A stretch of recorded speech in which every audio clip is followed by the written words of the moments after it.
वैसे तो हमें डरना नहीं चाहिए, लेकिन कुछ बातें हैं, कुछ चीज़ें हैं जिनसे हमें डरना चाहिए और हमें डेली अफ़र्म करना चाहिए कि ये चीज़ें हमारी लाइफ में कभी भी ना हों।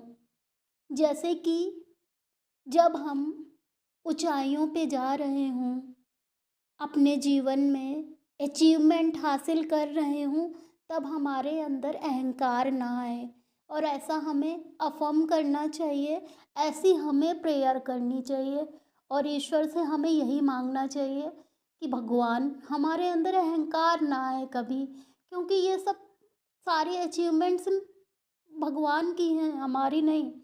इसलिए हमारे अंदर कभी रत्ती भर भी अहंकार ना आए और हमें ये इस चीज़ से डरना चाहिए, कभी भी अनजाने में भी हमें किसी के साथ बुरा ना कर सकें, हमेशा दूसरों का हित करें। अगर अनजाने में भी आप दूसरों के साथ बुरा सलूक करते हो, दूसरों का अहित करते हो, तो ये बहुत बड़ा पाप होता है। इसीलिए हमें अपने कर्म हमेशा सुधारने चाहिए और ईश्वर से प्रार्थना करनी चाहिए, हे ईश्वर हमें हमेशा रास्ता दिखाना, हमें हमेशा सही मार्ग दिखाना, ताकि मैं उस पे चल सकूँ और अनजाने में भी दूसरों का अहित ना कर सकूं। ऐसी हमारी प्रेयर होनी चाहिए और हमें ऐसा प्रेयर करना चाहिए कि भगवान मेरे अंदर किसी के प्रति कभी ईर्ष्या ना आए। कोई कमा रहा है, खा रहा है, ऊंचाइयों को प्राप्त कर रहा है, वो उसका अपना भाग्य है, उसके अपने कर्म हैं और इसके प्रति हमारे मन में, हमारे दिल में किसी के लिए नफ़रत नहीं आनी चाहिए।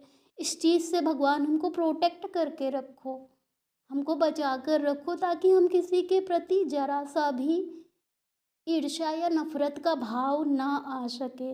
ऐसा हमें संकल्प लेना चाहिए और यही हमें प्रार्थना करनी चाहिए। हमें प्रार्थना करनी चाहिए कि हमारे सामने चाहे करोड़ों का हीरा पड़ा हो, सोना पड़ा हो, लेकिन भगवान मेरे मन में कभी भी लालच ना आए, लालचवश मैं गिर ना जाऊँ, मैं अंधा ना हो जाऊँ उसकी चमक देखकर। इसलिए मुझे इस लालच से हमेशा बचा के रखना, ताकि मैं खुद को प्रोटेक्ट कर सकूँ, अपने अपने व्यक्तित्व को, अपने ईमान को बचा सकूँ और चमक में फँस ना सकूँ। इसलिए इस लालच से मुझे दूर रखना। ऐसी हमारी अफ़र्मेशन होनी चाहिए और ऐसी हमारी प्रेयर्स होनी चाहिए।